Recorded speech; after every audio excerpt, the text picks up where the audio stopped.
I love those words that are just nonsense words that you just use amongst your friends, and it's just incredible. And there's so many good nonsense words. There's so many good real words that started out as nonsense words, like elbow. Yeah. That was just a throwaway word that Shakespeare threw in there. Well, Shakespeare is just like the king of English, modern English, with his slang words. He was great because he needed to put everything into a rhyme scheme for his plays. And so, like, if you don't have a word that fits in there, you just make one up. You just Seuss it. Although, to be fair, I guess Seuss was probably Shakespeareing it.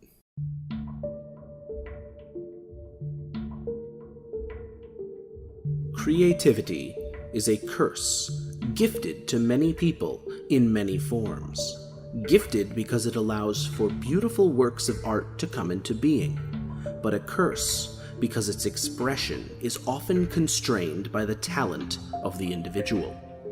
But what happens when this curse is gifted to one with the means to unify mediums? What happens when the art of the narrative, the art of the audio, and the art of the visual can be married in ways never before seen? What happens when creativity is allowed to explode in all directions? How could an ostrich do ballet? How do you make dinosaurs boring?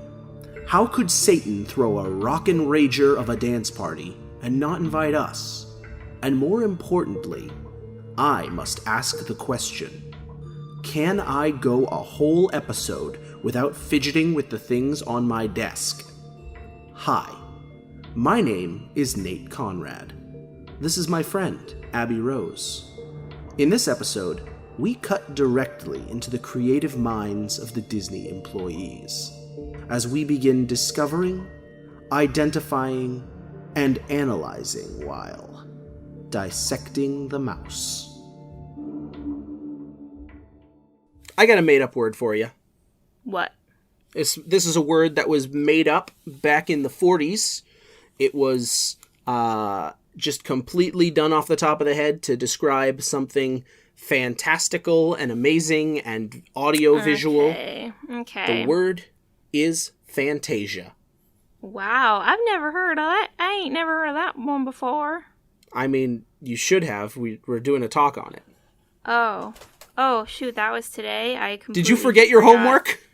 I ate my dog. No, I'm just kidding. One, I don't have a dog, and two, I don't know why I wasn't prepared for that. Clearly, I wasn't either, judging by my tone. Okay, so anyway, Fantasia, after that lovely lead-in that I completely derailed. But yeah, so Fantasia, it is a film that was made in 1940, I think. Sometime around there, and it's got quite a bit of interesting history to it, as does anything in the world. Yes, especially Disney. Yeah, like there's a lot of really weird, interesting Disney stuff. I found there's too much weird, interesting Disney stuff, and I tend to talk way too much about it when it's like not the point.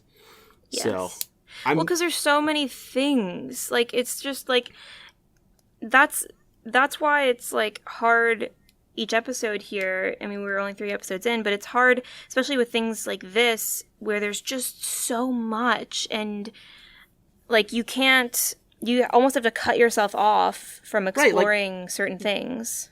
And like the stuff that's not related, that is related, that's like just insane. I think last episode I talked about the woman who invented the grease pencil, just because she invented it specifically for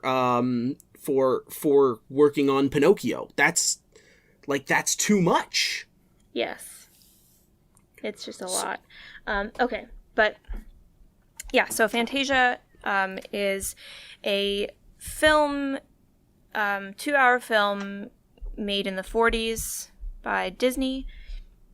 It's not one cohesive story. It's like 8 different little sections split off. Most of them are stories, but there's some that's just kind of music oriented, because that's the point of it. The point was to, correct me if I'm wrong, but kind of the main point is to make kids specifically care about classical music, and to make classical music a little bit more fun and enchanting by giving you a visual that is telling a story, so that the music can kind of take on a life of its own and have emotion and characterization. I think that it was intended to be a more complete fusion of music and art, but I don't think it was specifically geared towards interesting kids in classical music. You know what I mean? But then, like, why wouldn't you say that? Because classical music is the only type of music that's featured in it. I viewed it more as, this is a night at the theater, or a night at the, orchestra for kids. But that's just my thing. Like, I think it is meant to be, obviously it's a fusion, but I also think that there's a really big focus on music. Okay. I agree with that. You've swayed me. Yay. But it's conditional. I still don't agree that it's wholeheartedly specifically for kids. Only because at the time, animation was not necessarily specifically a child's medium, as it is today, unfortunately brought about by the Disney company. I think that this was... I think it can be for kids, but there's no way that you can look at... there's no way that you can look at specifically The Rite of Spring or The Night on Bald Mountain and Ave Maria combination and say that these are specifically meant to be a way to bring these classical pieces to children. Okay, then maybe it's a way to bring them to the layman, like the average family that wouldn't be able big to... epiphany, yes! Or want to go to the theater. But it's a way of getting people who would not otherwise have had a chance to experience this. It's a way of getting them into this and getting them to understand what's the big fuss about classical music. And yes. You're absolutely right. It's for the it's for the family. It's for the family. Yeah. Cuz I used to do a lot of community theater stuff. Yes, I was a theater kid, if you guys couldn't tell from all my theater references. What? And when we would do shows for the community theater, a lot of times we would have school shows, and we would have schools come in that are from like really rural areas and who had never been to like a live production before. They've never been to a play before.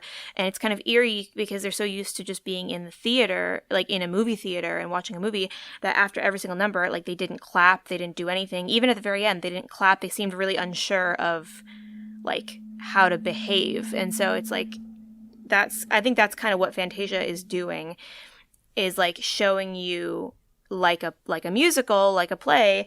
It's showing you kind of this what's seen as a fine art, but in a more accessible way.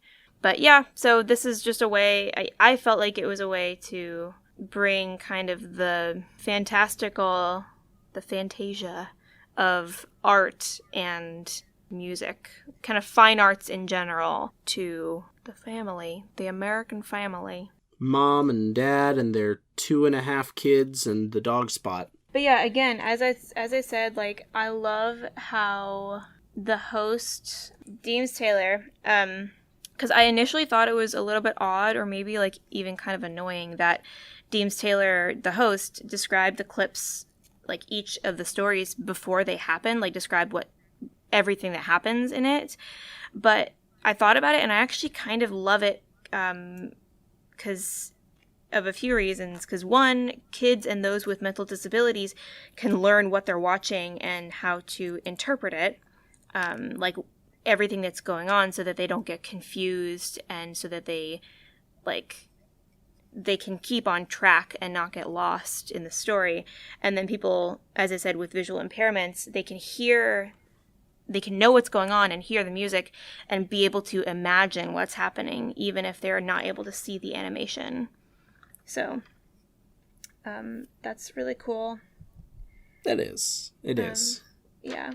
Yeah. Like, it's for me, it was a little benign thing. You know what I mean? Yeah. Like, I like Deems Taylor. He's a good dry personality to introduce something so fantastic. And apparently, like, in the time, he was like a famous movie critic or something. I don't know. I remember reading something about him in my research.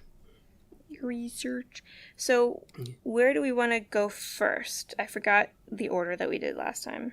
I think the most important thing that we discussed so far is that Fantasia isn't necessarily narrative all the way through. And even when it is, it's not one particular narrative. Like you said, it's like a musical theater experience. Yeah. As such, its characters are kind of everywhere. Would you care to give us a quick rundown of the main characters that we see in this? I would love to. But as it stands, like, each individual segment is... What I usually do, as you know, is I'd like to go in and talk about each of the characters. But if I did that, we'd be here for an hour. Yes. So what I have done is I've constructed a format, and I'm going to use this going forward because you know me. I go off the deep end, and I want to talk about everything all at once. Yes. So much like how I'm keeping my scripts to 2 pages, I am restricting myself to only the top 10 characters. Cool. Okay. Super cool. Now, I should say to begin with, I should say that I did not consider any of the dinosaurs in the Rite of Spring segment to be characters. They were just like animals. They acted like animals. And that's not to say that animals don't have like a personality that can make them a character, but like that they didn't have a personality or a real story behind it. It was just like animal behavior of animals. It wasn't The Land Before Time. It was more like a nature documentary. Yeah, it was a 22-minute science lesson. Yes. However, it's because they act like animals and not dramatic characters that I really like that segment and had to give them that shout out. Oh, Lord in heaven. I love it. It's to me, it's interesting to me because I feel like I can put myself into that time and I get to see like into a window of a time where I could not have lived. It's neat. Yeah. But maybe 22 minutes isn't quite as neat as it could be. No, not at all. The first character is the orchestra conductor and narrator, because I thought of this unit as one single solitary character. In my opinion, they operate as a face, brain, and body. Mr. Deems Taylor, the perpetual straight man, acts as the face to us, the audience, and he professionally and courteously introduces these segments.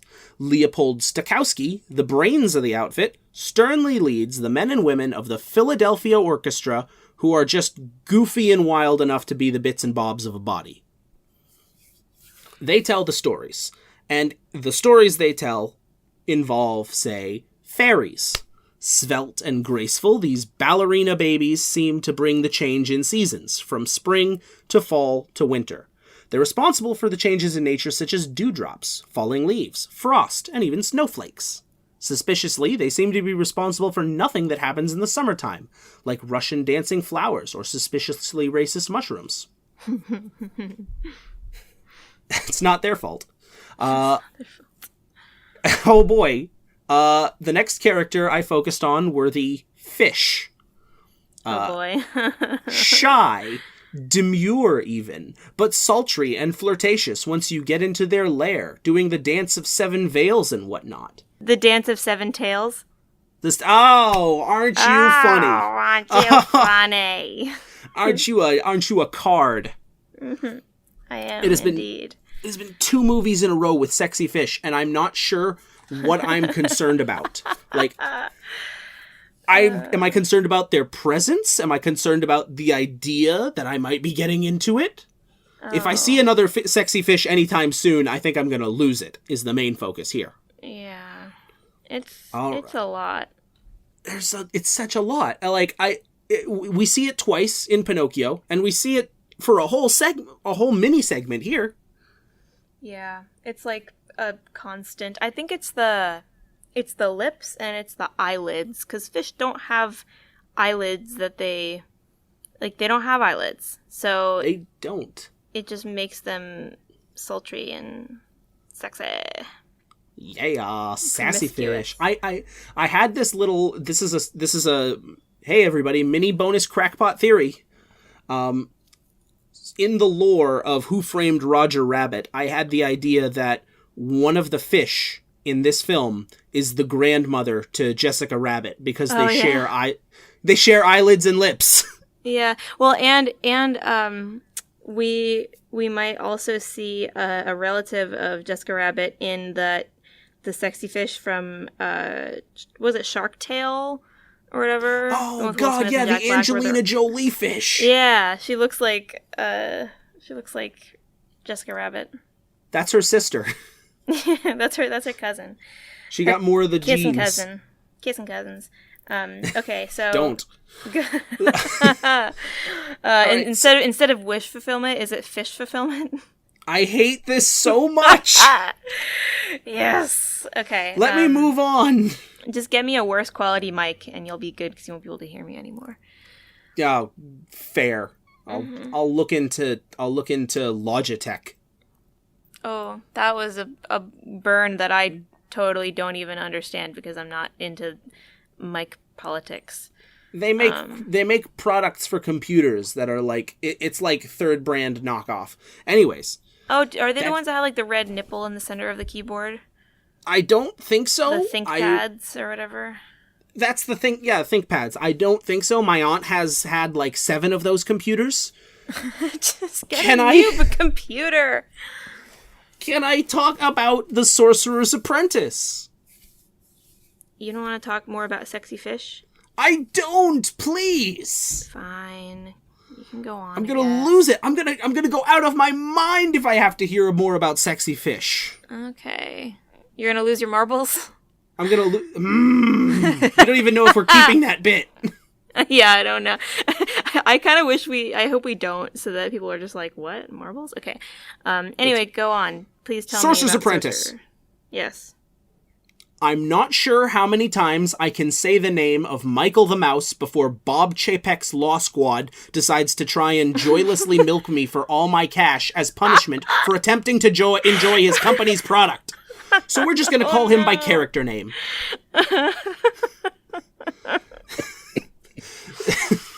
Oh my gosh. We can't even show the H2O molecular structure of H2O. Yeah, no, we can't show. Yeah, I can't. Like, if you've seen our logo, that's the closest I can get. Yeah. Okay. So, The Sorcerer's Apprentice is a highly relatable, gifted kid who can do it all but can't be bothered to do the goddamn work, and suffers for it in the system.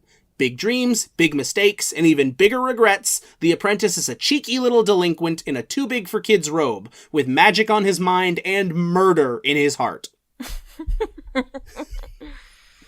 All right. The soundtrack. So remember how I said there was an orchestra in any capacity? Just throw them out the window. They're here for show.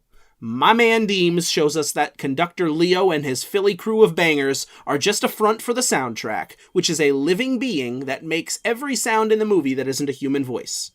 Also, at time code 1 hour, 11 minutes, and 6 seconds, when the soundtrack finishes up showing off the sounds that a trumpet makes, it also becomes the colors of the trans pride flag. So, you know, soundtracks to Fantasia says trans rights. Yeah. Trans rights. The centaurs and the centaurettes. I love how ridiculously stupid that is. You have to say centaurettes. The centaurettes. Oh my gosh. Oh man. Centaurette, for our listeners, is literally a word that does not exist and was made up as an excuse for Fred Moore to design as many pretty naked ladies as he possibly could. Meanwhile, centaurs were designed to be total himbo chads. We polled 100 bronies, and they had this to say. This is the ideal body. You may not like it, but this is what peak performance looks like. Also, I will have so much more to say when I discuss production. Oh, God. I'm leaving those two till then. Okay, go on. So let's just move on to Bacchus. Fred Moore's self-insert so he could be forever immortalized as getting sauced and chasing ladies. Rider of the greatest looking unicorn I've ever seen in my whole entire life. Tormented by his father, Zeus, king of all jerkwads, even when he's not philandering, and his own brother, Hephaestus, who's got the face of one of those there's something wrong with characters we've come to recognize. But he's got the body of Disney's Huncules. I was like an inch away from taking a drink of water. I'm so glad that I didn't.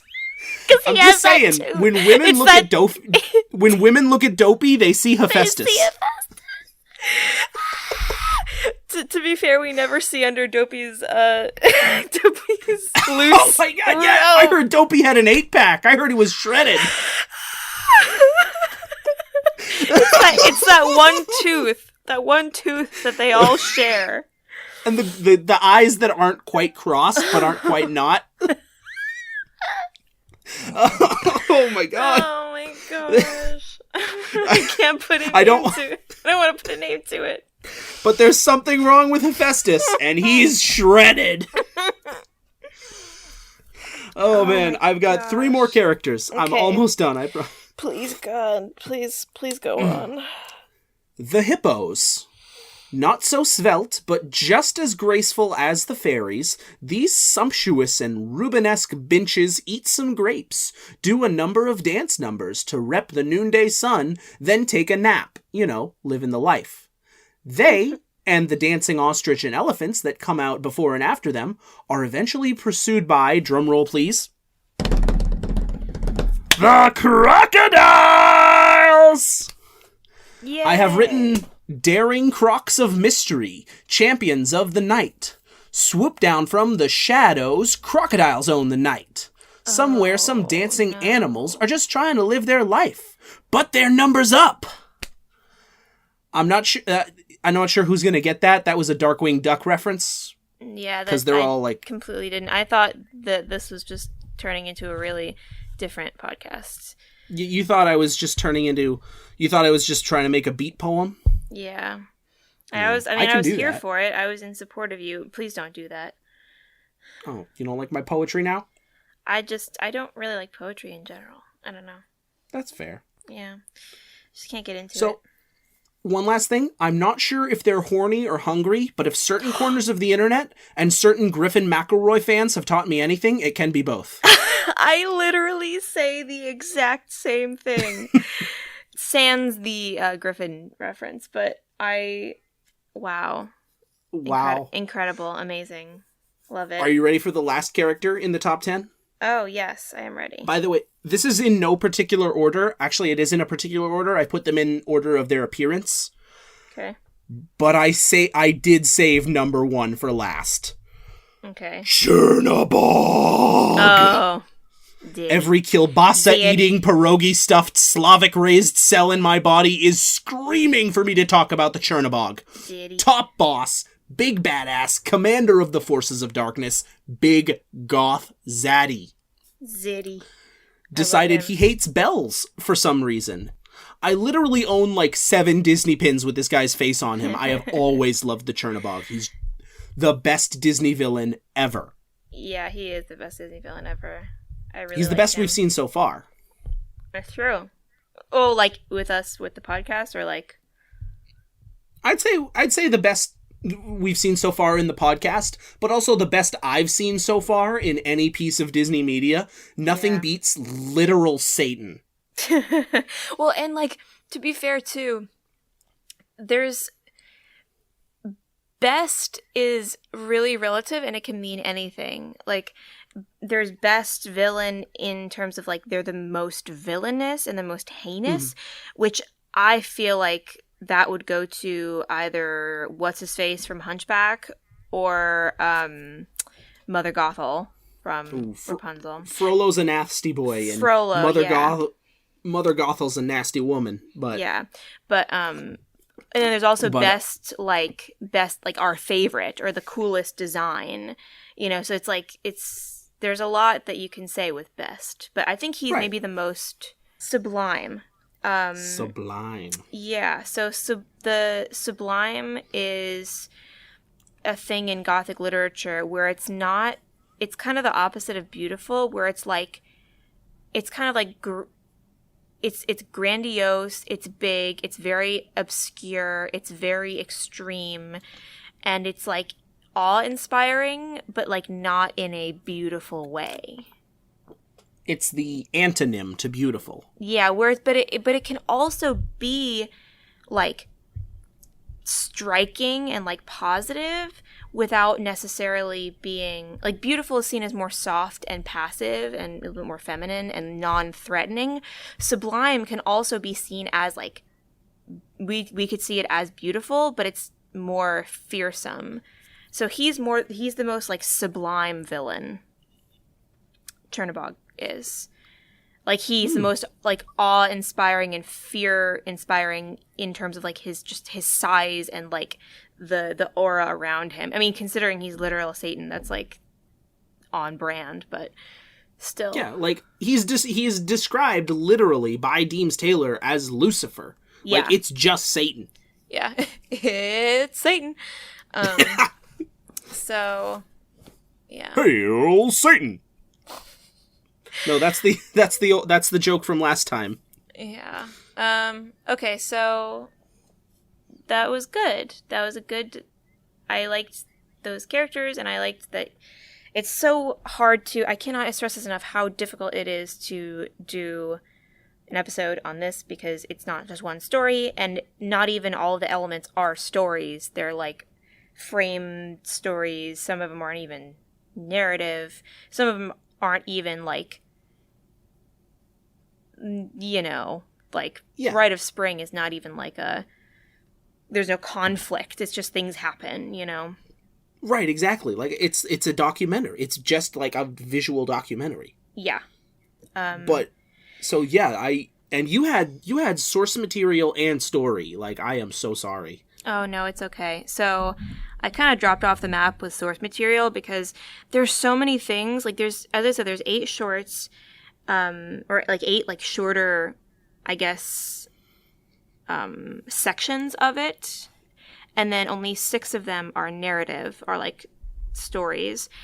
And so I chose not to do source material on like pretty much any of them, because Deems Taylor kind of describes them, each one, in the beginning. And so there's not really much I could do other than say, yeah, what he said. For instance, with the Pastoral Symphony, which I'm going to talk about, it's like Greek mythology. And it's like, I don't want to get into Greek mythology right now because they really don't even get into it, and it's not even accurate. So it's like, I can't even, like, what am I going to get into Greek mythology and get into, like, Scottish mythology with unicorns, and then also get into, you know, like, there's not much I can do without diving too much into things. So, but I do want to say that this is the most accurate Disney has ever portrayed Zeus. That's true. Yeah, without having him philandering. Yes, I was surprised he didn't reach down and snatch up one of the centaurettes. Yeah, no. Those are exclusively for Totally Not Fred Moore. Yeah. Okay, so as we've said before with Fantasia, it's 2-hour-long musical program that they did in the 40s. The frame story of this is the host, Deems Taylor, and the orchestra, conducted by Leo Stokowski. It was, as I said, a little hard to do an outline for this one because it's split up into 8 main parts with an intermission in the middle. And technically only 6 of them are actual stories. Now, it starts with Toccata and Fugue in D minor, which is a Bach composition, and shows live shots of the orchestra for the first half, which is actually really cool because it goes to each of the instruments or the groups of instruments as they're being highlighted in the song itself, and it lights them up with really cool different types of colors. Like, I would have loved for that to be the entire thing. Like, I just want a 2-hour concert of just seeing all the musicians doing their thing and being lit up by different colors, and usually the colors will correspond with the type of emotion you want. Like, the flutes will be kind of like a whitish color, and the bassoons will be a deeper, more purpley color. Like, it's really awesome. But about halfway through, it switches into some weird abstract animation that I think Nate might talk about later. But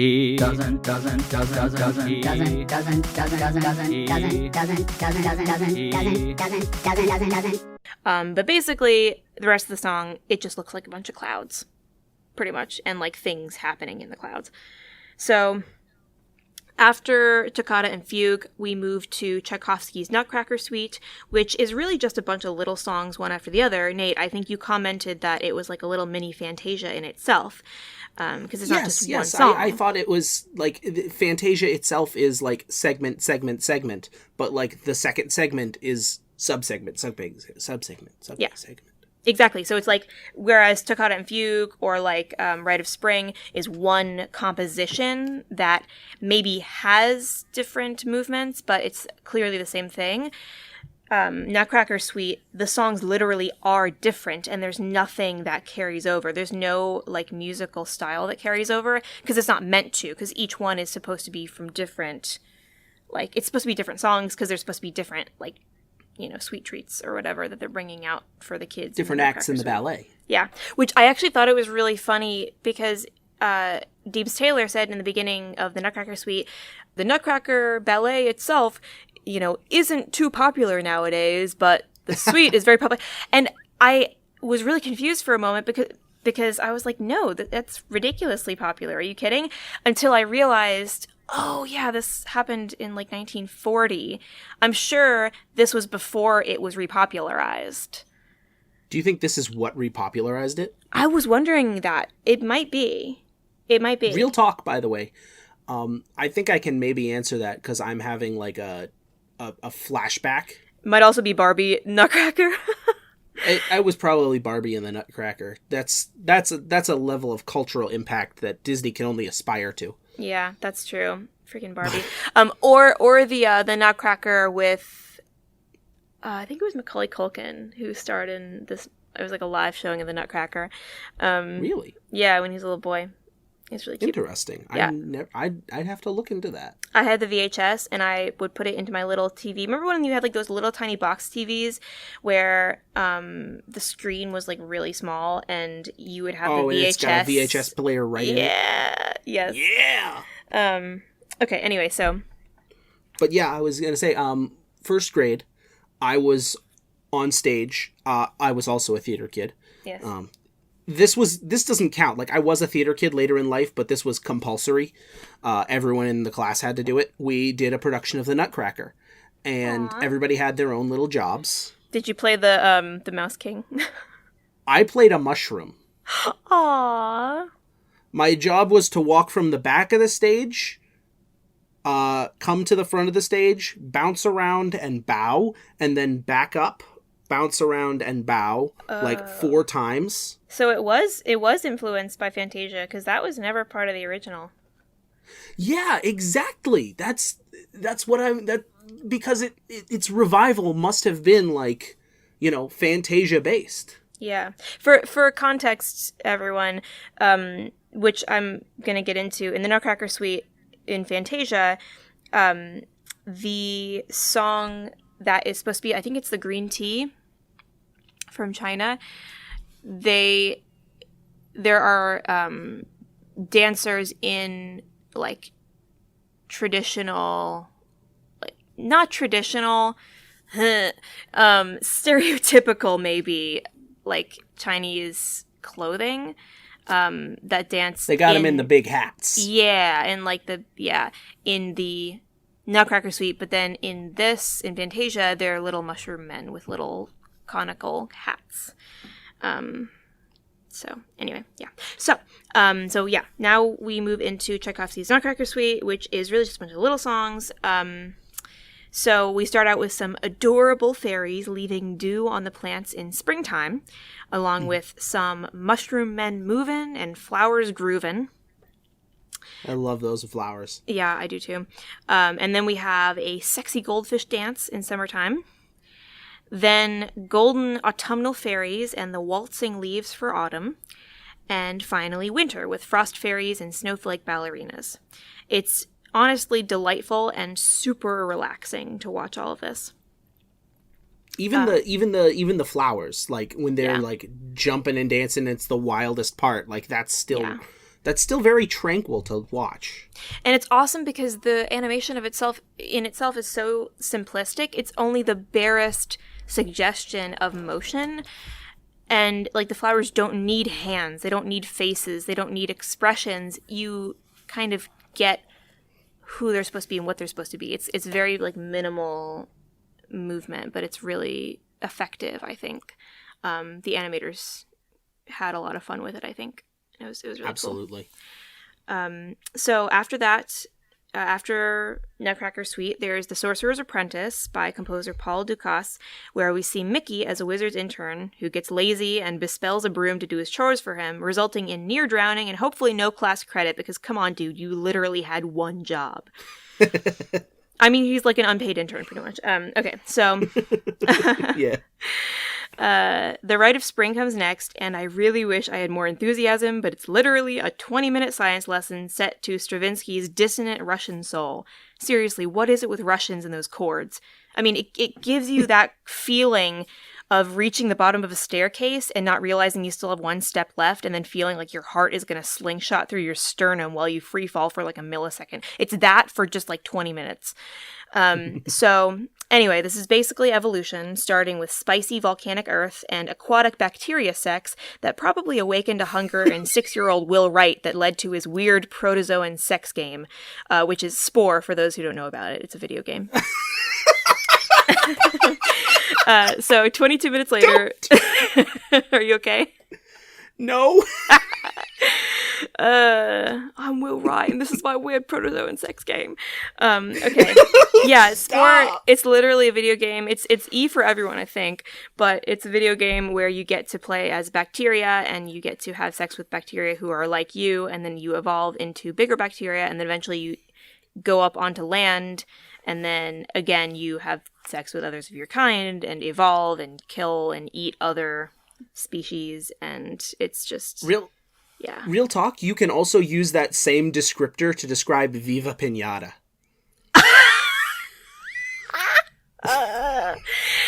Oh, it just has more colors. It really does, and it's less wet. That's funny. But yeah, can you imagine like a 6-year-old Will Wright watching Fantasia and just experiencing an awakening within himself? Hope this doesn't awaken anything in me. It does. Money, creativity. Hope this doesn't evolve anything in me. Okay, so 22 minutes later, the story ends on a grand, flatulent whimper, leaving the viewer bored, sleepy, and deeply traumatized from watching dinosaurs die from heat exhaustion, thirst, and being stuck in the mud in a troubling scene that calls to mind the tragic death of Artax in Neverending Story. Let's have a moment of silence for that poor horse. Anyway, we never got to see the meteor. I gotta say, big oof. Big oof. First of all, I don't think they knew about the meteor at the time. Really? Yeah, like because Deems Taylor says how they were lost. Well, no one knows, and this was like the 40s, man. Oh yeah, I guess it is like the 40s, man. But yeah, I was disappointed because I expected to see the meteor, and I never saw the meteor. Which, by the way, speaking of the meteor, so with the age of the dinosaurs here. In like the middle, so the Rite of Spring, the middle of it is just dinosaurs. It's all just turf wars from petty ass cliques that roam the air, then get eaten, the sea, then get eaten, and the land, and that then get killed by a meteor, which is weird considering the Earth is flat. I mean, shouldn't the meteor have flung the dinosaurs into space on impact? NASA, give us the facts. Release the forbidden space dinosaurs. That's a Monty Python sketch. Yeah, just not literally, but it sounds like it. It sounds like it. The forbidden space dinosaurs. Also, whenever the T-Rex came on, I was like, oh god. I will say this, Tyrannosaurus Rex looked the worst out of all the dinosaurs. He did. He was not represented properly. So, okay, let's move on from the Rite of Spring. It's like traumatizing and deeply troubling, but also really boring. So it's just the worst out of all of it. Just do yourself a favor and just skip it. Just skip it. I'm sorry, just skip it. Nothing happens. Just dinosaurs being dinosaurs and then dying of thirst and hunger and sadness, I guess. I don't know. So This hurts. It hurt them too, I guess.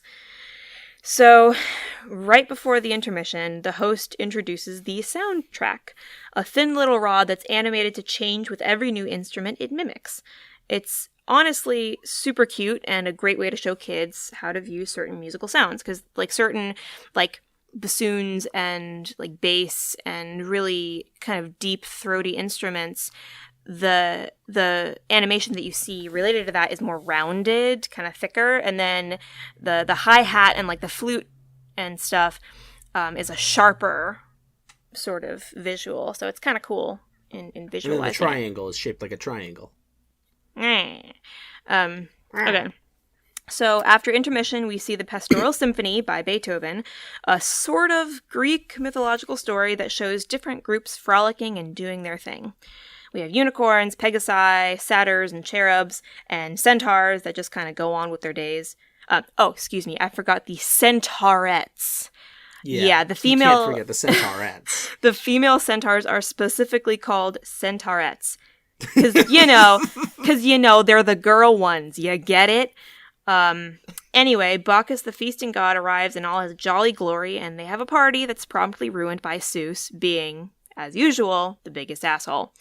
The story ends with Iris giving everyone a taste of the rainbow, and then Diana bringing on the night. Dance of the Hours by Ponchielli, whatever, is an adorable ballet of morning, afternoon, and evening ballerinas. Ostriches dance through the morning hours, then lead into the hippopotamus noon dancers and the prima ballerina, who decides to take a nap just as the evening dancers, who are elephants, blow themselves tutus made of bubbles and dance us into dusk. That's when some presumably male alligators show up, led by their leader, who is either extremely hungry or extremely horny for the prima ballerina. Maybe both. Same hat. Love works in mysterious ways. Same hat. The last number is a combo of Night on Bald Mountain by Mussorgsky, freaking Russians, man, and Ave Maria by Schubert. It's really not... Love them Russians. Love them Russians and that dissonance. It's really not anything too complex or interesting. It's just Satan and his pals throwing a bonfire rager up on the mountain and then scattering at dawn when, I guess, God files a noise complaint. I don't know. All I know is that... You can't say that it's nothing interesting and say that it's Satan throwing a rager on the mountain. Well, yeah. It's just Satan doing Satan stuff. All I know is that I can guarantee you the last 5 minutes of this will put you to sleep. If you can watch the whole thing without yawning once, I will personally make and give you a medal. Anyway, that's it. Just look up the individual clips on YouTube and save yourself the 2 hours of suffering. I mean, you're absolutely right about that. Ave Maria the Ave Maria segment is just, it's so slow. It's so, well, because I looked on the Wikipedia, donate to Wikipedia, by the way, everyone. And I looked. Donate to Wikipedia. Wikipedia, sponsor us. Sponsor us with what money? They're the ones that need sponsoring. So right. We're gonna donate to Wikipedia for every 200 listeners we have. Are we? That's okay. I guess that's a claim. I'm not signing a contract, but I can say whatever I want. We can say whatever I want. I'm purple. Deems Taylor was the inspiration for Chernobog. We can say whatever the hell we want. So, anyway, oh god, I was going to say something, and then I didn't. Oh, yeah. So, I was looking on the Wikipedia, and I think I read there that the last one, the Ave Maria, that like animation, like area, that section of animation was specifically because Disney wanted to accentuate and kind of show off all of the background painters and like all the background painting and kind of show what a good job they do and like. Okay, that's sweet. Yeah, it is really sweet, but it's boring as all get out. Like, it's so boring. Oh my gosh, it's so boring. I think I literally fell asleep when we watched it. I think I was keeping you awake, yeah. Yeah, I could feel my eyes just crossing. I was like, oh my gosh, I'm so tired. I know that my mom and dad fell asleep during that bit. Yeah, well, and then you were like, oh, that's cool. Because there's a line of hooded figures going into the forest, the sunlit forest, and you said, oh, that's really cool. They're druids. I'm like, no, they're monks. Like, this is literally Ave Maria. Like, I wish they were druids. That would be interesting if they were druids. Listen, but... I'm a wrestling fan. I know who the Undertaker is. I see a dude in a robe. I think druid. Yeah, as you should. Okay. So that's all I have for my outline. It's a little bit convoluted and a little bit long, but that's really Fantasia. So it's just a little convoluted and it's a little long. A little bit. It sure is something. It sure is something else entirely. And its production, as usual, sure is something else entirely. Yep. Oh, do tell. So let's begin way before the beginning with Walt Disney's classic black and white short, The Skeleton Dance.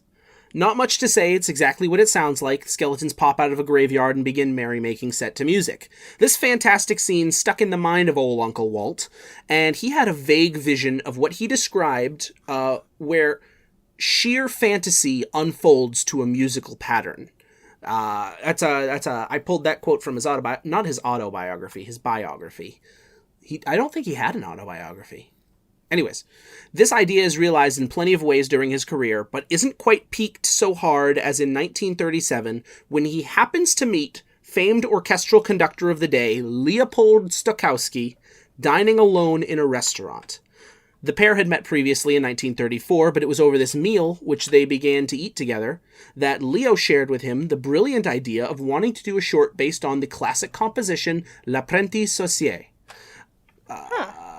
This, Walt agreed, could be a grand idea, and so he began his work on this as a short, a deluxe short, he called it.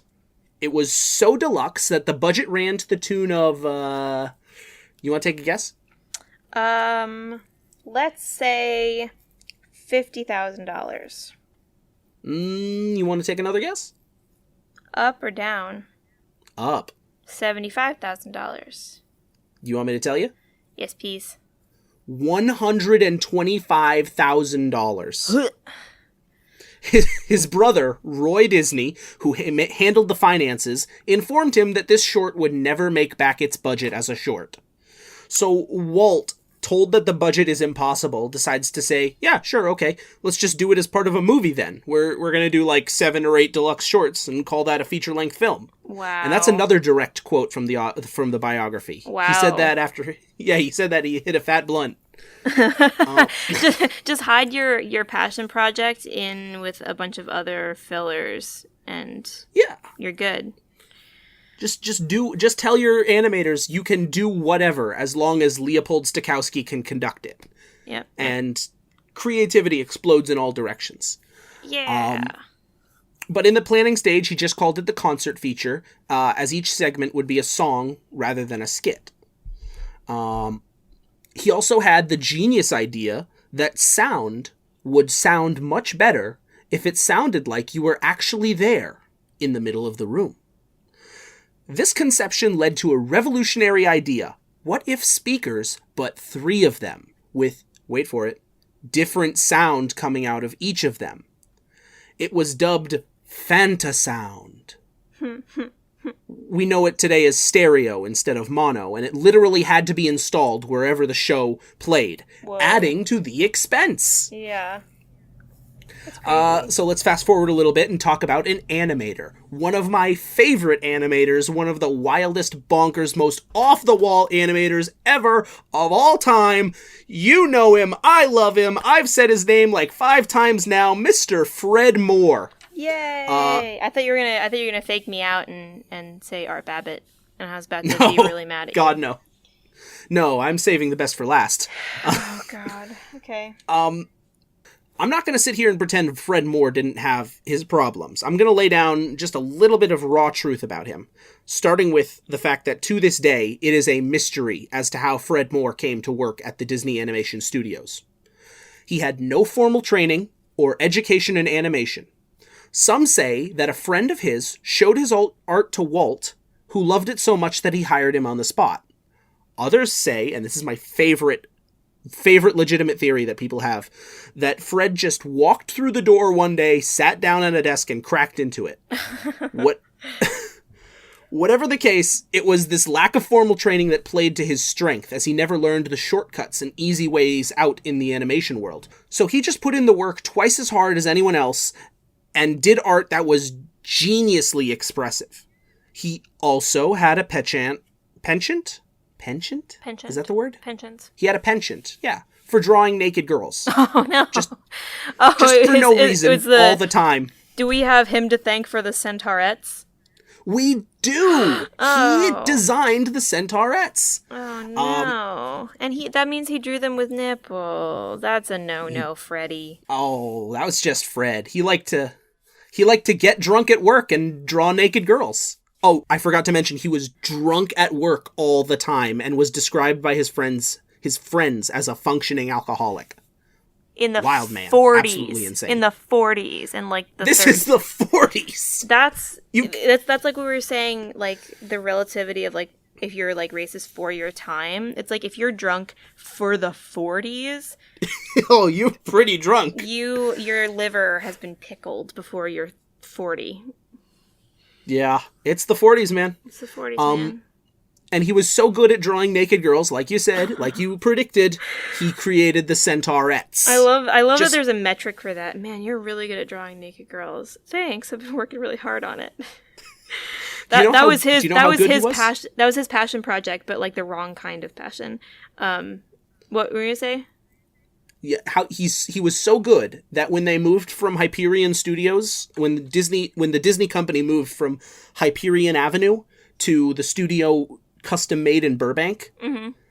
in a section known as the Penthouse Club, where Walt Disney would take his favorite animators and let them hang out. Am I not going to like this? He had Fred Moore do a mural, and that mural was a caricature of himself, drunk and fat and happy, surrounded by pretty naked girls. So Bacchus. Yeah. I said it literally, Fred Moore. Bacchus is just Fred Moore's insert. Oh. I'm going to look that up. Mural.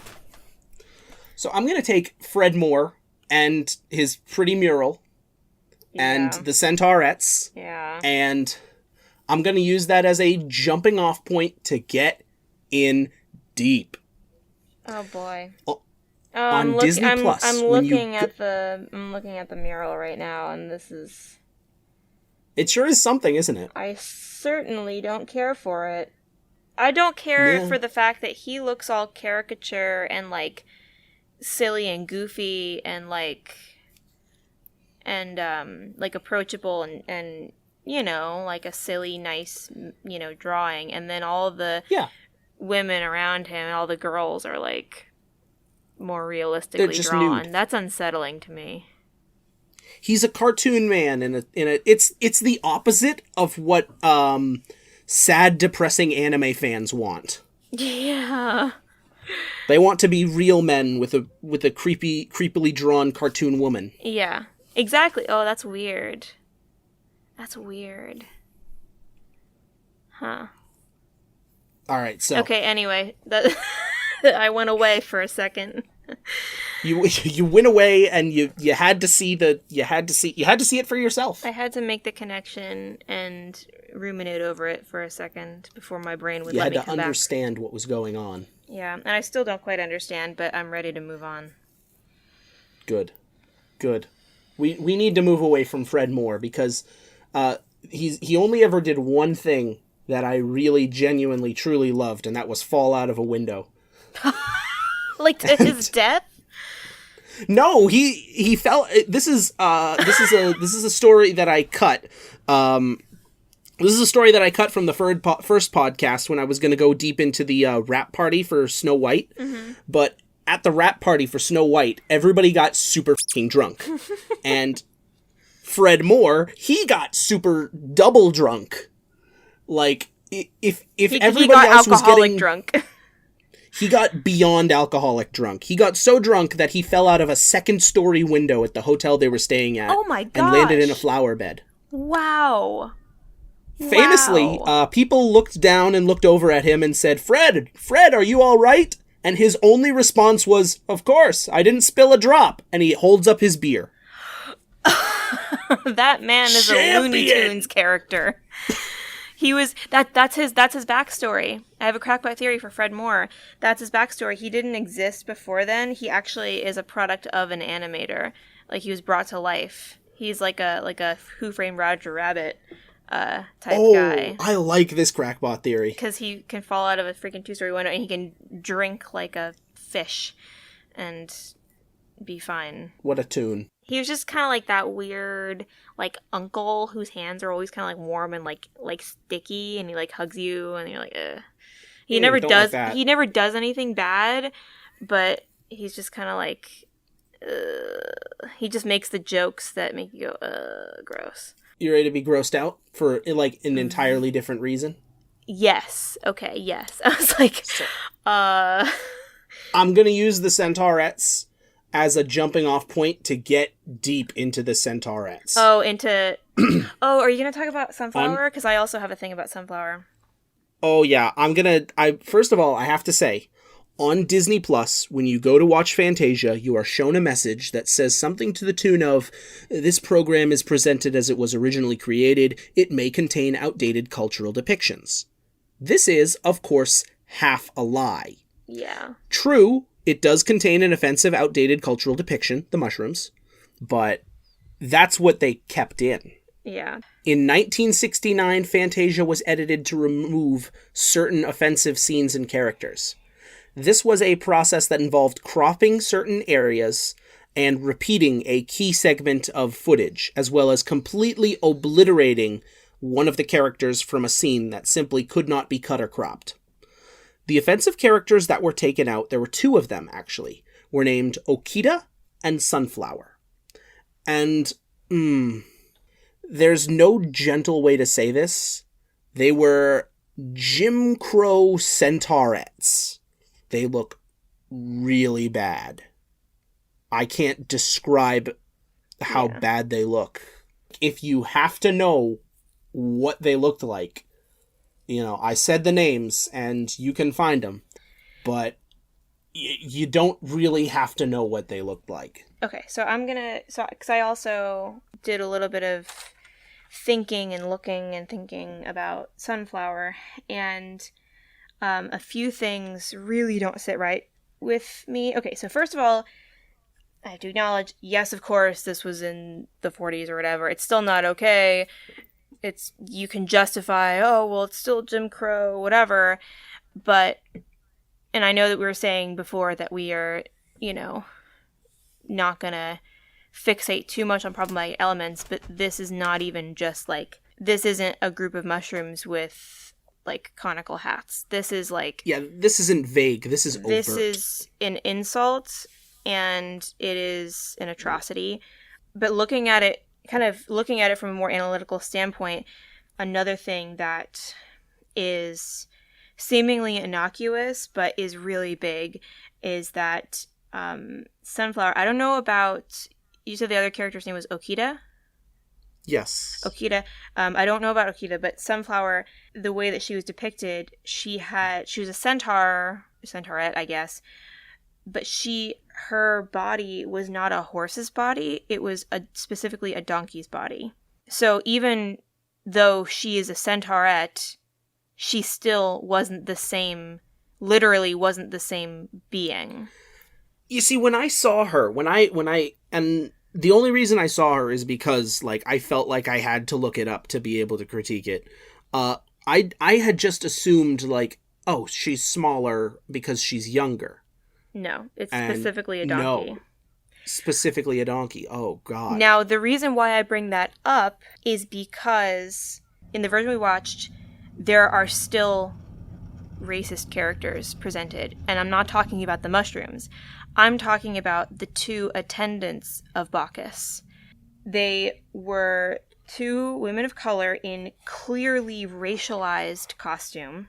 They're wearing, like, bra type things, but they have clear nipples, so it's overtly sexualized.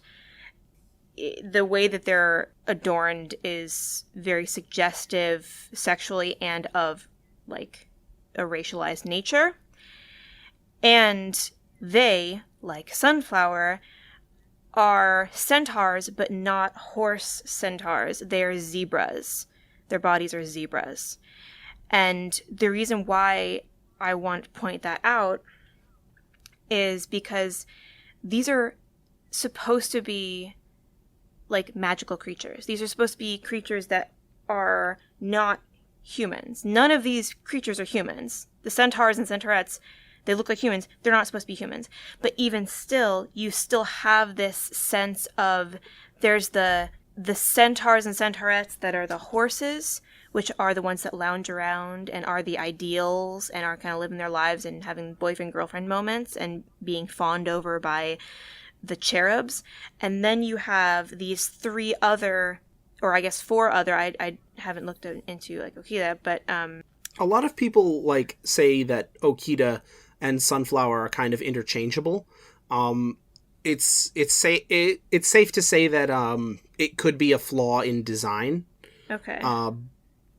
But yeah, so the point is, you have this handful of other clearly racialized centaurs that are not horse centaurs. They are exoticized and sexualized, like with the zebra, or they are sort of made to be kind of crude beasts of burden, like with the donkey body, which Sunflower is also sort of a servant to the, let's just call them the white centaurs. I mean, come on. There's some that are like blue and green and yellow, whatever. They're meant to be white. They're Eurocentric. So I just wanted to point that out of, like, it's not just the clearly caricature racist depiction of, like, Sunflower and of these other characters. It's the fact that even categorically, as a fictional being, they're not even in the same category of centaur. And the two attendants to Bacchus are not even, like, they are working under this other individual. And so it's just so awful. Like, it's insidious? Like, awful. It's insidious. It's just, like, and that's what, like, it makes me so mad that the Pastoral Symphony and, to a certain extent, the Nutcracker Suite have such cute and creative elements with such gorgeous animation, but then suddenly you get gut punched by a racist character or a problematic situation, more often both.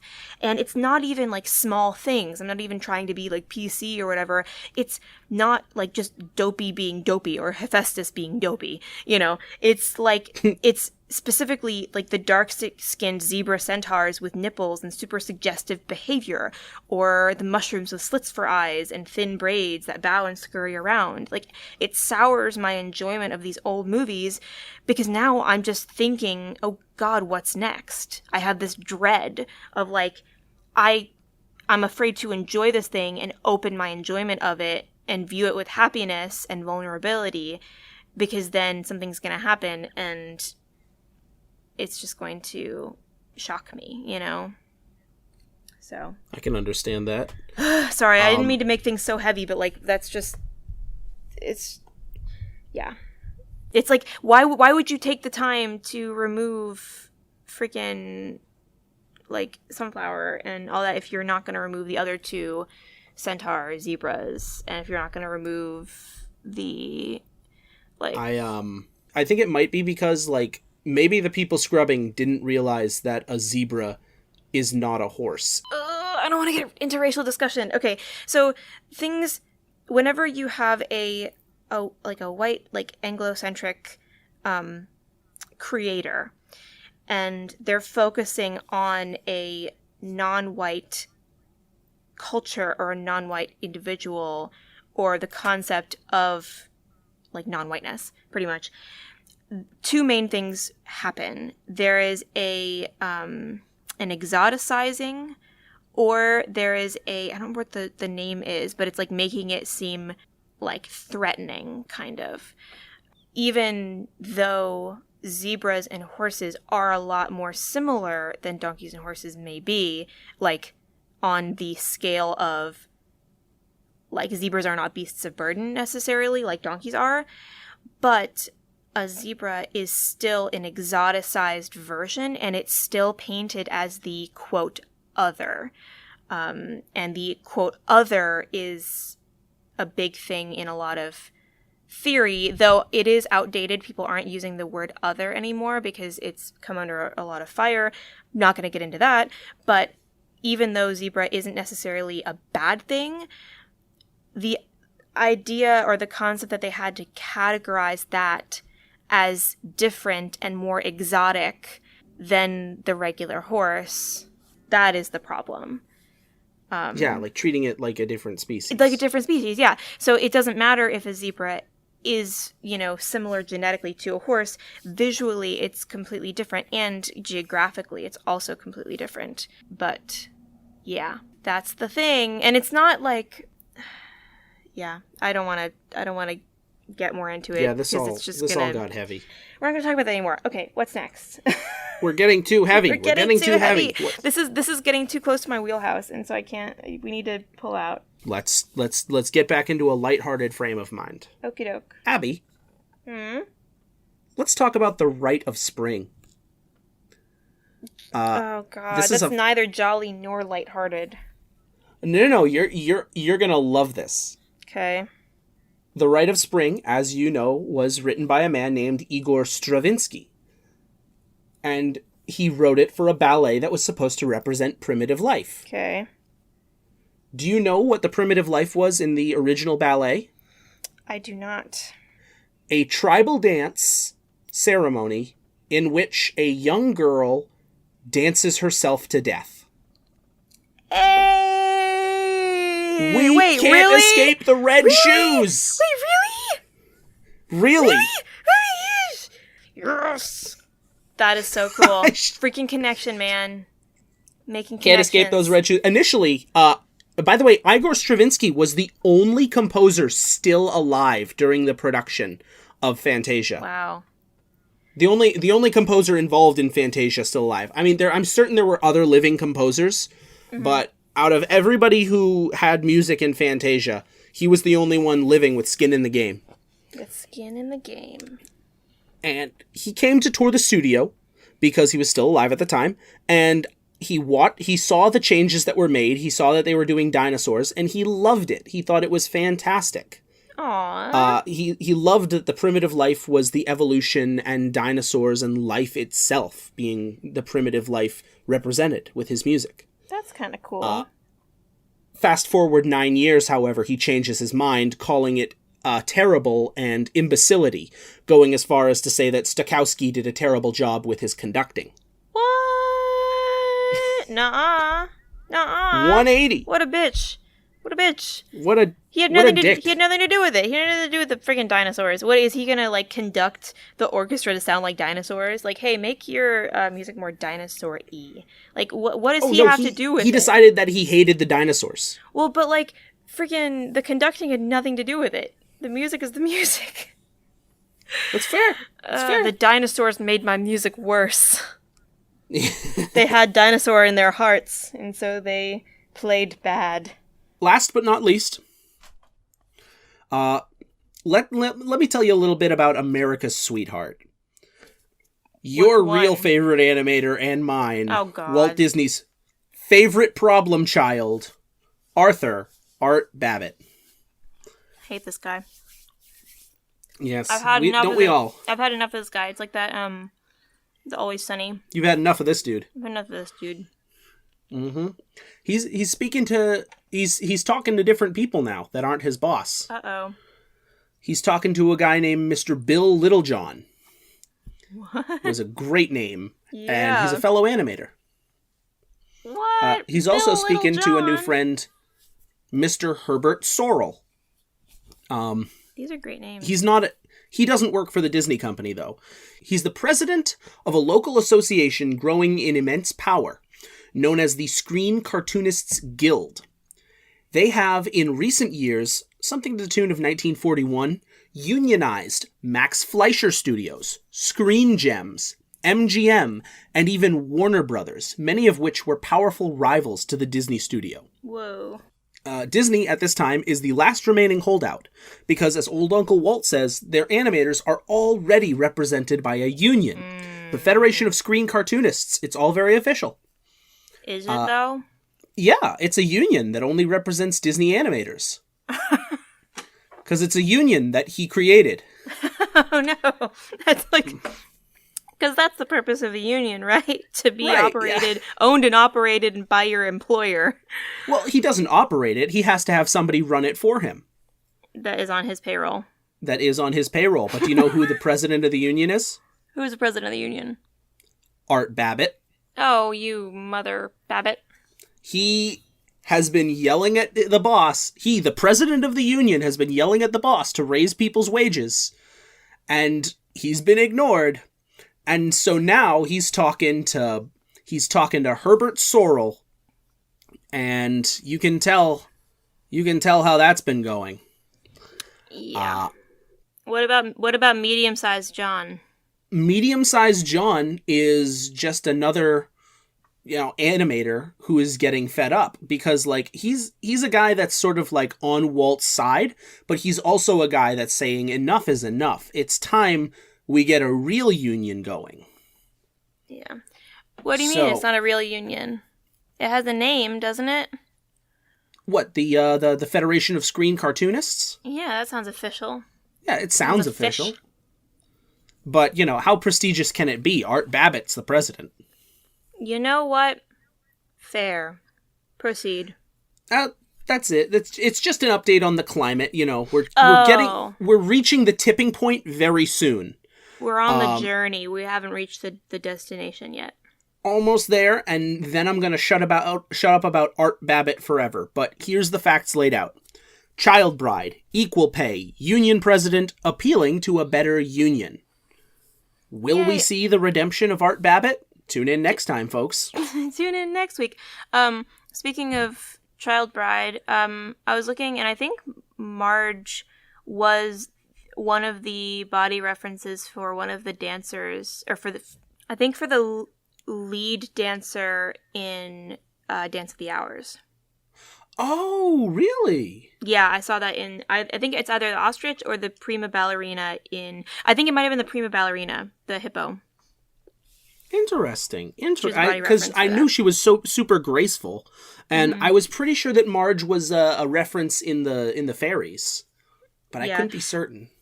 And in the, I think the prima ballerina had two references. It was Marge, and then it was somebody else.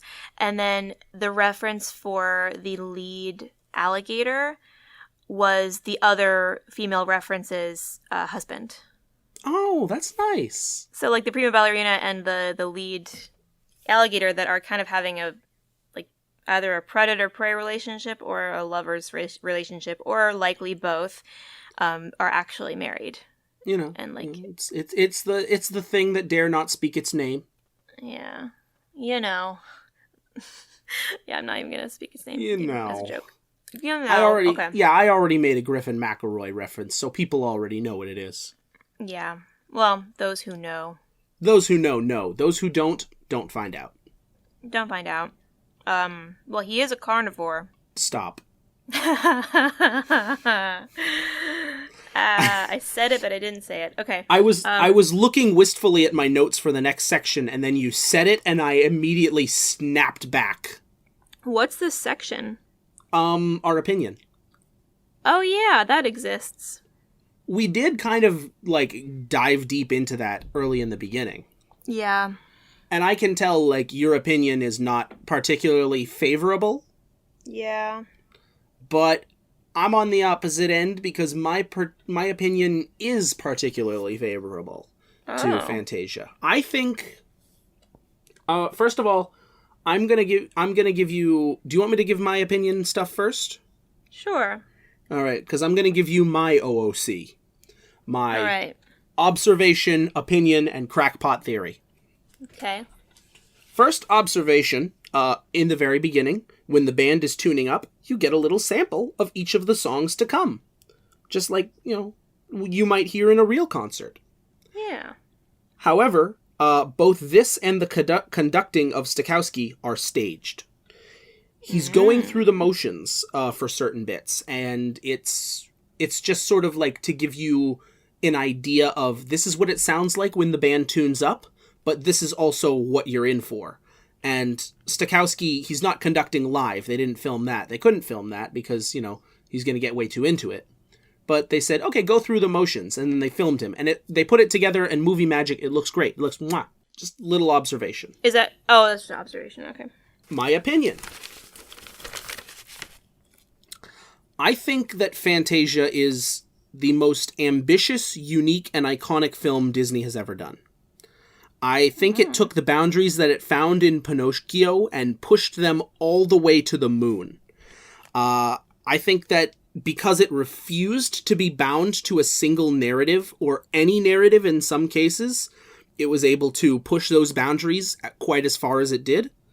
And as much as we rip on the Rite of Spring, as much as we can rip on it, it specifically, in the name of science and progression of scientific understanding, tackled what was even then a controversial topic, evolution, and it displayed it dead seriously. It said, like, maybe some people weren't entertained by it, but it had the nerve to say, this is how it happened, and this is what happened. This is evolution. And initially, the Rite of Spring was going to go from the fire stage to early human civilization. And that was heavily protested by creationists. So it was reduced to just the dinosaurs. But even that was still, like, pissing people off. I think it's something that anyone can watch, of any age.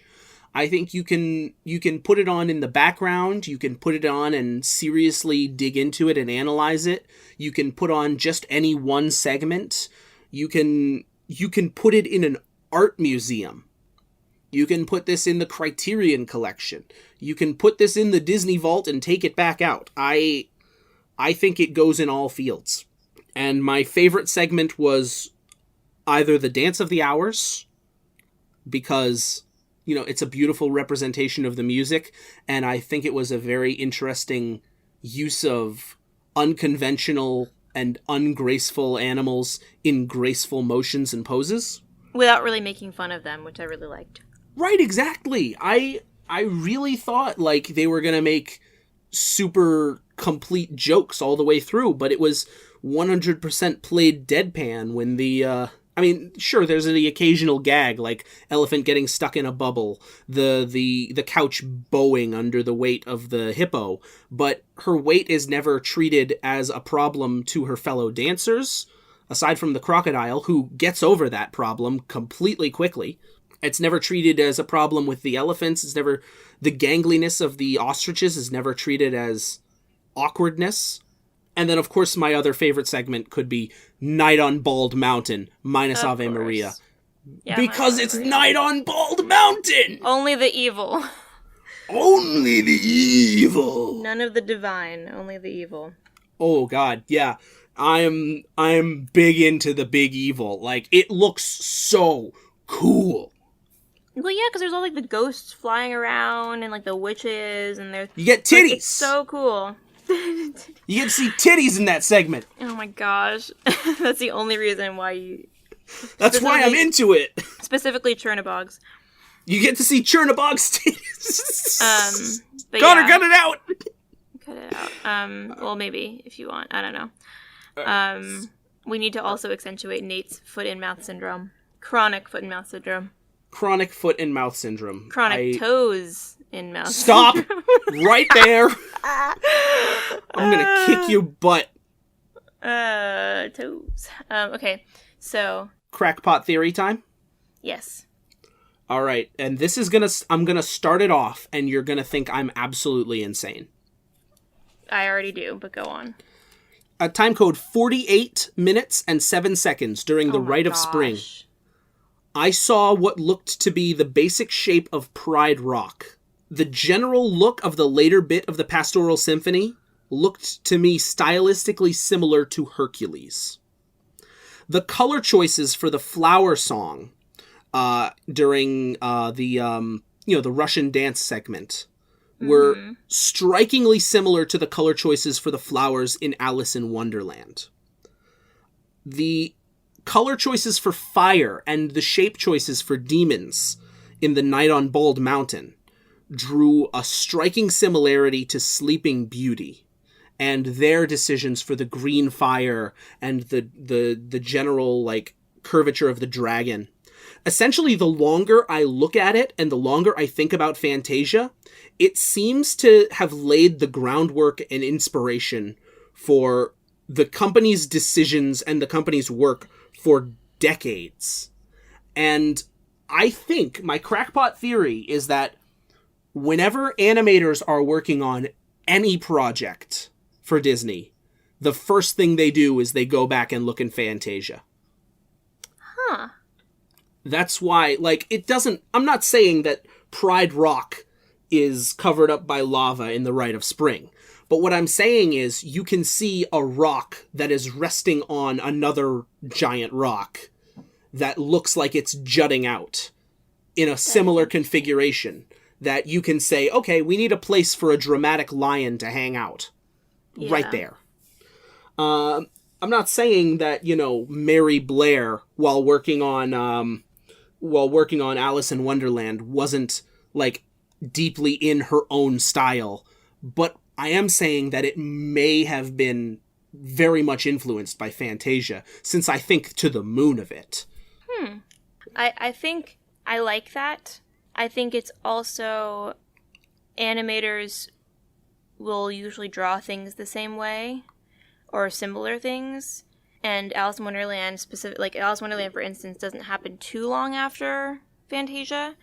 That being said, I do really like that, and I think that Fantasia, it's not a theory, it's a fact that Fantasia has been a huge inspiration for The future of Disney. And so I think that while maybe it's not the animators specifically go back and watch Fantasia, maybe it's that they're familiar with the way that that the animators that worked on Fantasia have done things in the past.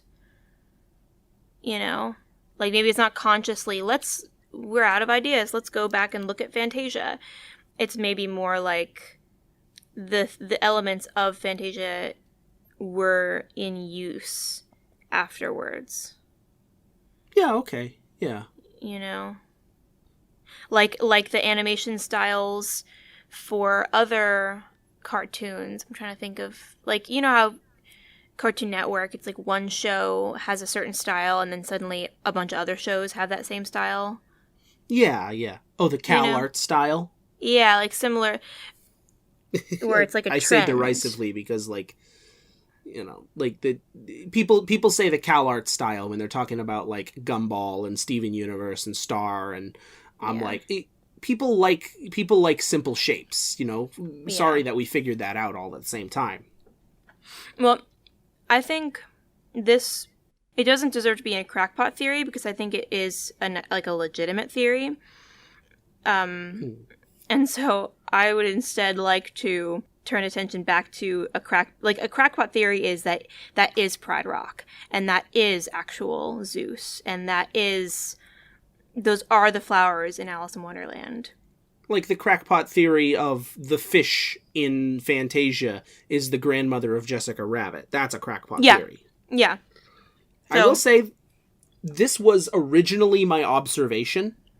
But on rereading it, I realized that claiming to have seen the design of Pride Rock sounds kind of crackpot AF. Maybe it's more opinion. Yeah, it could be it's somewhere between legitimate theory and opinion, because as a legitimate theory, it's wholly dependent on my opinion that Fantasia is completely golden. I don't know. I love music. Clearly, I love music. I sing and I play instruments and all that. And as a whole, like, I do really like Fantasia, just as a whole. Yeah. That being said, as a watchable product, it's hard to get through. It's one of those films that you watch and then afterwards, like a few weeks after or years after, you say, oh, I love Fantasia. Yes, it's such an awesome thing to watch, because you're remembering the good elements. You're not remembering the long stretches of boring parts. You're not remembering the Ave Maria. Like, I completely forgot that even happened. I thought it was just Night on Bald Mountain. You know, I completely forgot about the Rite of Spring. I just forgot that happens in the first place. Like, there's a lot of boring parts in it. And there is, of course, the argument that, you know what, that's because it was made in the 40s, and so people here, people in today's world have different attention spans than people da-da-da-da. Well, okay, I asked my mom, who was born in 1952, and she grew up watching early Disney movies. I asked her what she thought of Fantasia, if she likes Fantasia, because my grandfather, her father, used to always listen to classical music when he would get home from a shift. He was a firefighter, and, like, her family really liked classical music. They were kind of middle class, but they really liked classical music. And I asked her about Fantasia, and she said, growing up, she always hated it because it was so long, and there were so many long, boring elements. So that's something to consider. That's why I said just go on YouTube and look at the clips of the good parts, because you can appreciate the good parts and respect the impact of it while also admitting, hey, there's a lot of boring stuff in here. And so, I mean, it was revolutionary. I mean, as you said, this is something that they've never attempted before, and it's probably the most ambitious and unique thing that they have produced to date, besides probably some other passion projects that we're forgetting about. But the first attempt at something is always going to have some flaws. I mean, any attempt at something is going to have some flaws, and that is Fantasia's flaw. If they were to condense it and to, maybe add more about the music, or I don't know, if they were to condense it a little bit and maybe make the Rite of Spring not 22 minutes long, then it would be better. So you're looking for a shorter, sweeter Fantasia. Well, yes, you understand, the concept. With what we were given, yes. I wouldn't mind it being 2 hours long if there were more shorts, or if there was a greater variety of music. Like when we get into Fantasia 2000, there's Rhapsody in Blue, and there's all the other Firebird. There's a bunch of different types of music. Then you can afford to do a 2 hour long flick. But with what we're given right now, only 7 or 6,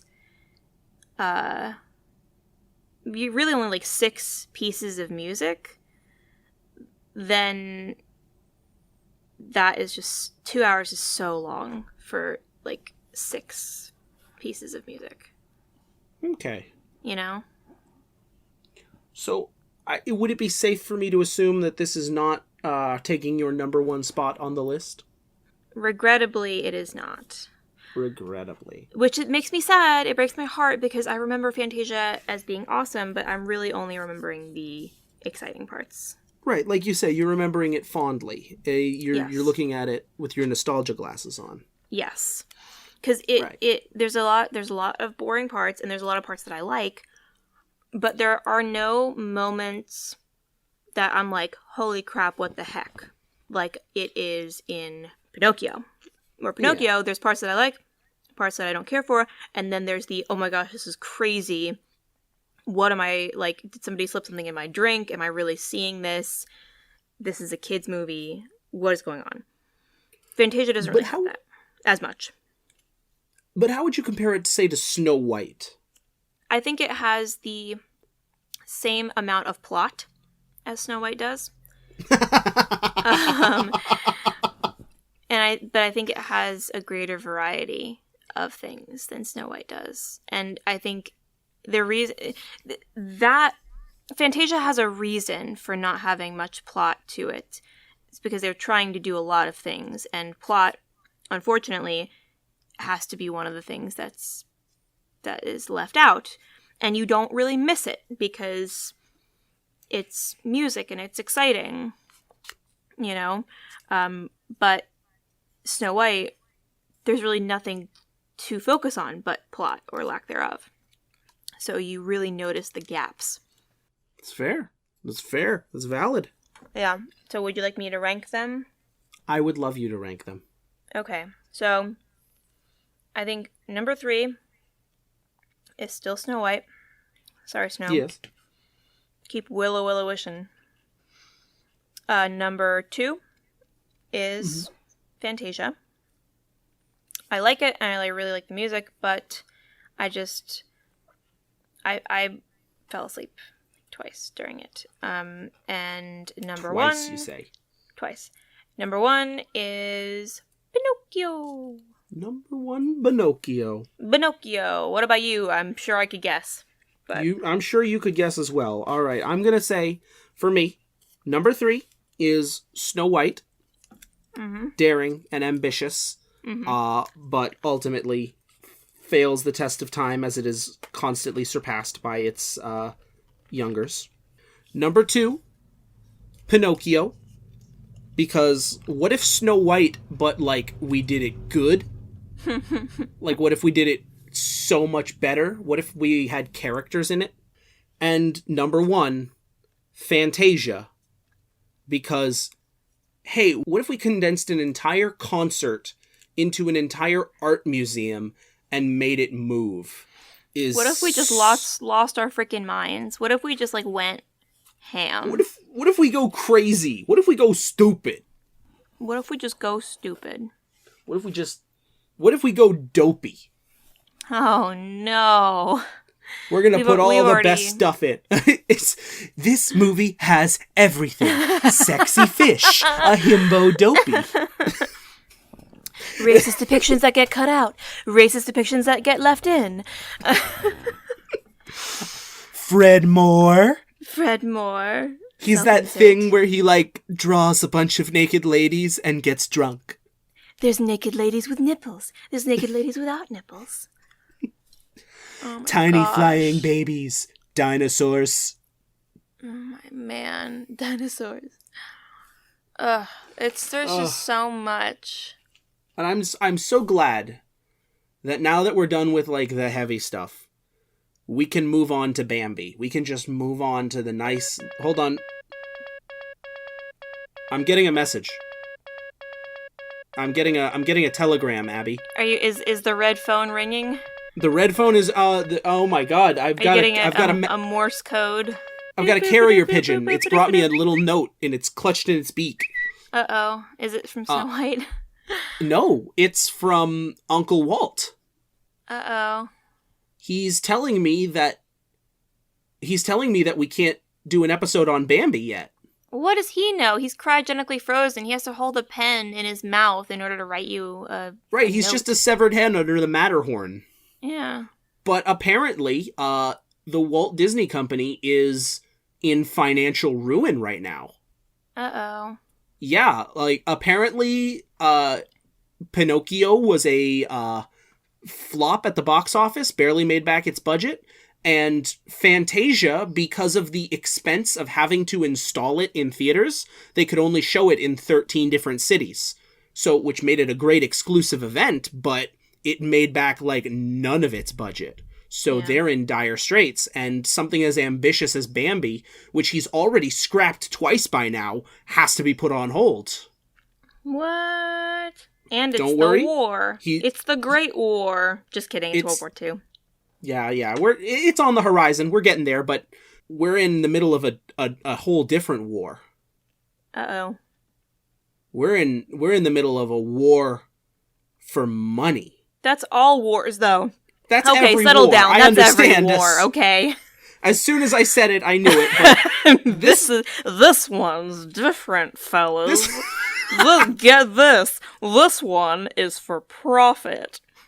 Oh, I'm twirling my mustache as we speak. Oh ho ho ho. All right. Anyway, So, how are they gonna make back all this money and save the studio, Abby? I don't know. I'm only a woman in the 1940s, so I have no say. Well, you sassy broad, I'll go ahead and tell you then. I'm a man and I know things. Mm-hmm. They're gonna make a movie. A whole feature-length film.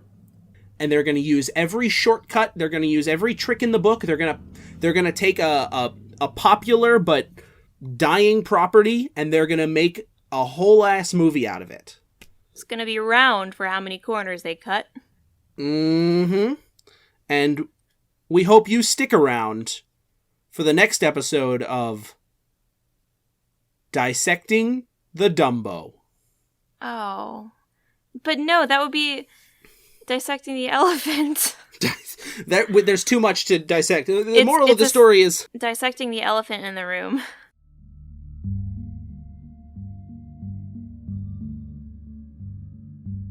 Dissecting the Mouse would like to acknowledge the art provided on commission by Eric, Morgan, and Silas, as well as the editing done on commission by Connor, and of course the research done by Abby and Nate.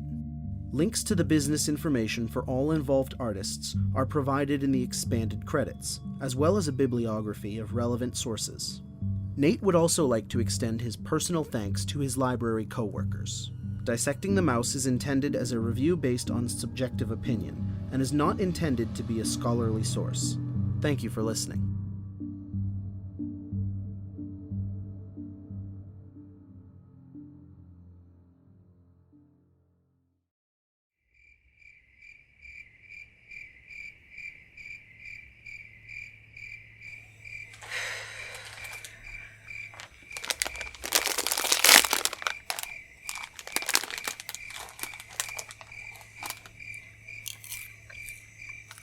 It's just you and me, Connor. You and me against the world.